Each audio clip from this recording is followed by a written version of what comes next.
사랑합니다. 성도 여러분, 금요일입니다. 하나님께서 이 한 주간도 여기까지 지켜주셨으니 감사를 드리면서 또 오늘도 또 내일도 모레 주일에는 또 함께 모여 하나님을 영화롭게 하고 주님의 재림을 기다리며 이 더운 여름을 힘차게 살아가며 축복을 누릴 수 있기를 소망합니다.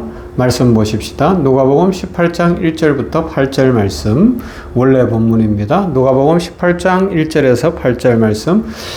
예수께서 그들에게 항상 기도하고 낙심하지 말아야 할 것을 비유로 말씀하여 이르시되, 어떤 도시에 하나님을 두려워하지 않고 사람을 무시하는 한 재판장이 있는데, 그 도시에 한 과부가 있어 자주 그에게 가서 내 원수에 대한 나의 원한을 풀어주소서 하되, 그가 얼마 동안 듣지 아니하다가 후에 속으로 생각하되, 내가 하나님을 두려워하지 않고 사람을 무시하나 이 과부가 나를 번거롭게 하니 내가 그 원한을 풀어주리라. 그렇지 않으면 늘 와서 나를 괴롭게 하리라 하였느니라. 주께서 또 이르시되, 불의한 재판장이 말한 것을 들으라. 하물며 하나님께서 그 밤낮 부르짖는 택하신 자들의 원한을 풀어주지 아니하시겠느냐? 그들에게 오래 참으시겠느냐? 내가 너희에게 이르노니 속히 그 원한을 풀어주시리라. 그러나 인자가 올 때 세상에서 믿음을 보겠느냐 하시니라. 아멘. 우리는 이 한 주간에 강청기도의 진짜 내용이 무엇이냐 하는 것을 생각하며 종말을 기대하며 오늘을 복되게 살아야 될 것에 대해서 계속해서 생각하고 있습니다. 그냥 단순히 끈질기게 기도하면 하나님께서 반드시 응답하신다는 교훈을 넘어서는 오늘 본문이죠. 이 비유를 말씀하신 예수님의 목적은 단순히 떼쓰는 기도의 수준을 넘어선다는 것입니다. 계속 살펴본 것처럼 앞부분인 누가복음 17장과 함께 읽어보면 이 예수님께서 말씀하신 강청기도의 핵심 내용, 그 중심은 내 소원을 이루기 위한 기도의 방법이 아니라 주님의 다시 오심과 하나님 나라를 기다리는 성도의 마땅한 기도이며, 하나님 나라를 기다리고 오늘을 살 때 불의와 죄악과 고통과 고난 속에서도 굴복하지 아니하고 강청하여 힘주실 하나님을 바라보며 기도하여 능력받고 힘차게 살아가라는 축복의 말씀인 줄로 믿습니다. 그래서 오늘 본문 1절 이렇게 되어 있죠. 예수께서 그들에게 항상 기도하고 낙심하지 말아야 할 것을 비유로 말씀하셨다라고 이야기합니다. 항상 기도하라는 것입니다. 그런데 왜 항상 기도입니까? 낙심하지 말고 기도하라고 이야기까지 합니다.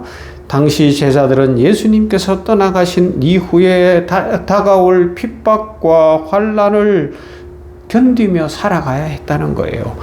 이미 이루어진 하나님 나라, 예수님으로 말미암아 이루어진 하나님 나라, 아직 완성되지 않은 이 종말을 살아가는, 오늘 우리가 이 살아가는 세상 속에는 예수 그리스도를 핍박했던 악한 세력들이 여전히 있기 때문에 그 악의 세력들이 우리를 공격합니다. 교회를 공격합니다. 삶을 부조리하게 만듭니다. 불법을 자행하고 있습니다. 그러하기 때문에 신앙으로 살아가려고 하면 참 쉽지 않아요. 믿음을 끝까지 지키는 것이 쉽지 않아요. 그것만 있습니까? 유혹이 있어요. 세상이 너무 좋아 보이는 거예요. 내가 돈도 잘 벌고 내가 이만큼 사는데 내가 교회를 왜 가냐는 겁니다. 옛날에 교회 다녔지 지금 교회 다닐 필요 없다는 겁니다. 즐기겠다는 겁니다. 내 머리가 그래도 이성적 판단을 할 수 있고, 이제는 그 정도로 신앙생활 안 해도 된다는 겁니다. 나중에 내가 천국은 가면 되는 거 아니냐라고 생각할 수 있는데, 그것을 가리켜서 이야기하는 거예요. 아니다. 노아의 때를 봐라. 롯의 때를 봐라. 주님의 오심은 언제일지 모른다.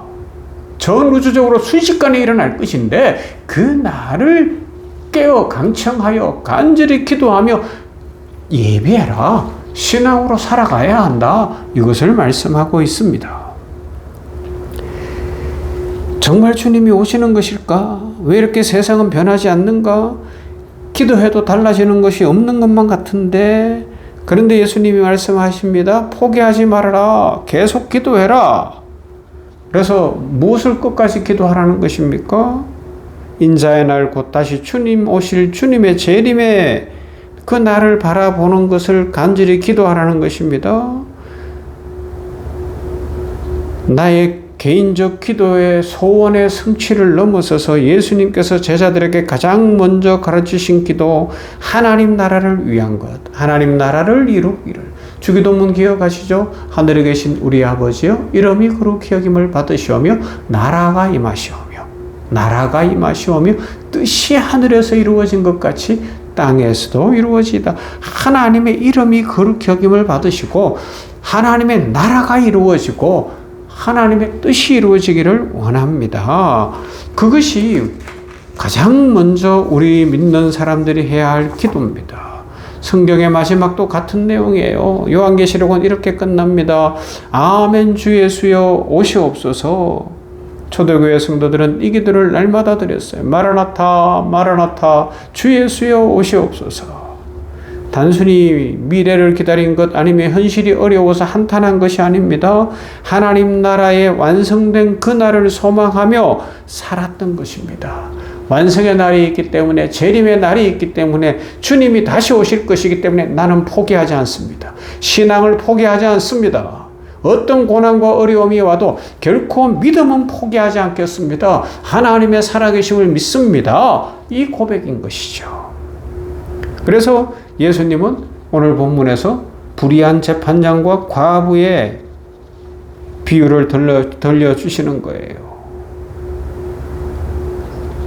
불의한 재판장도 결국에 들어준다면 하물며 사랑의 아버지께서 어찌 자기 백성들의 기도를 외면하시겠냐라는 것이죠. 하나님은 우리의 기도를 귀찮아서 들어주시는 분이 아닙니다. 우리를 사랑하시기 때문에 응답하시는 아버지십니다.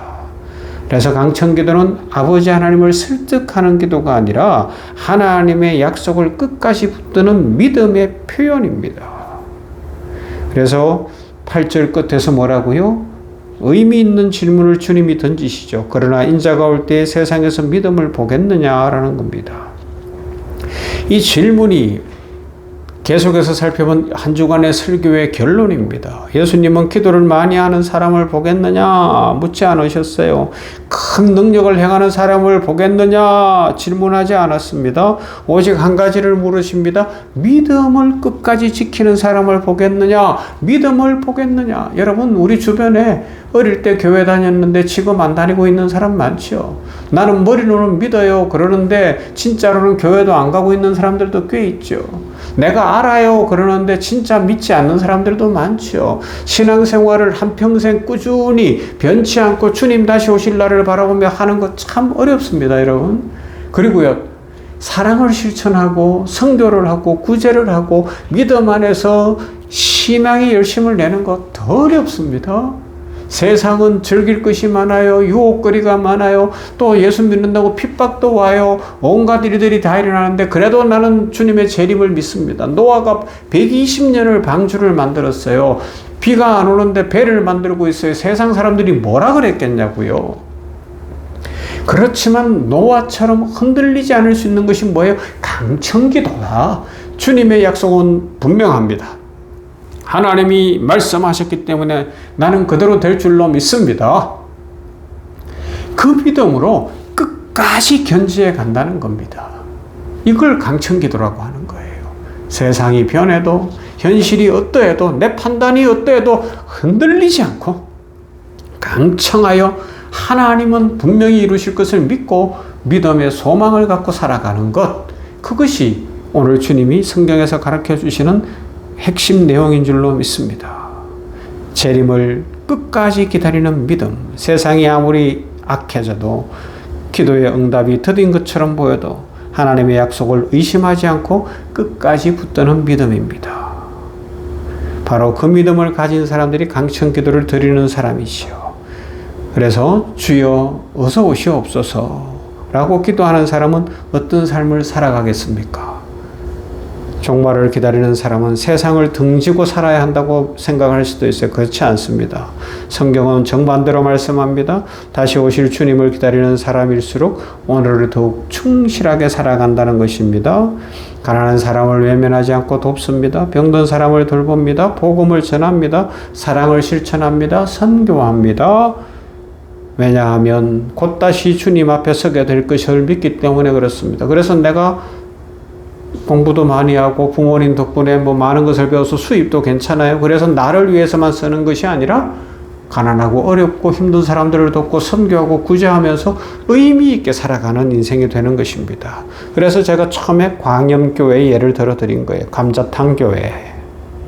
재난이 있는 곳에 먼저 달려가고 도움이 필요하면 가장 먼저 손을 내미는 것입니다. 주님 다시 오신다. 우리는 주님의 재림을 기다리는 교회요 성도다. 그러하기 때문에 주님 주신 것으로 나누고 베풀면서 살아갈 것이다 라는 것입니다. 여러분, 기도의 중심에 무엇이 있습니까? 마음 중심에 무엇이 있습니까? 하나님 나라와 주님 다시 오심을 확실히 믿어야 할 줄로 믿습니다. 종말을 기다리는 사람은 세상을 버리는 사람이 아닙니다. 오히려 세상을 사랑하는 사람이고 더욱 섬기며 더욱 복음을 전하며 오늘도 낙심하지 않고 강청하여 기도하여 세상을 이기며 주님의 재림을 바라보며 살아가는 것입니다. 이런 은혜와 복이 넘치기를 주님의 이름으로 축원합니다. 자비하시고 사랑 많으신 아버지 하나님을 찬양합니다. 여기까지 인도하신 하나님 감사합니다. 누가복음 18장의 이 강청 기도를 통해서 과연 무엇이 강청 기도인지를 그 핵심을 살펴봤습니다. 주님 다시 오실 그날을 바라보며 세상에 악이 관영하고 부조리가 있고 유혹이 있고 시험이 있을지라도 흔들리지 않고 끝까지 신앙을 지키며 주님의 재림을 바라보며 사랑을 실천하며 이 세상의 정의와 법을 행할 수 있는 믿음의 용사들, 신실한 주의 백성들 다 되게 하여 주시옵시고 타협하고 거짓말하고 현실적으로 살아가는 인생이 아니라 하나님의 말씀을 붙들고 초대교회 성도들처럼 마라나타 아멘 주 예수여 어서 오시옵소서의 고백을 가지고 이 세상에서 빛이 되고 소금이 되며 세상을 변화시키며 하나님을 영화롭게 할 수 있도록 은혜 더하여 주시옵소서. 우리 병원교를 축복하시고 우리 성도들이 이 믿음의 용사들이 되게 하여 주시옵시며 오는 주일에 부흥의 은혜를 경험하며 인생이 뒤집히고 아버지 하나님을 만나 새로우시고 진정 종말론적 신앙을 가지며 강청하여 기도하여 이 세상을 이기는 믿음의 용사들이 다 되도록 우리 성도들에게 은혜 입히시고 우리 샘병원교회를 축복하여 주시옵소서. 예수님 이름으로 기도하옵나이다. 아멘. 찬송합니다. 우리 545장 이 눈에 아무 증거 아니 배워도 나는 믿음을 지킵니다.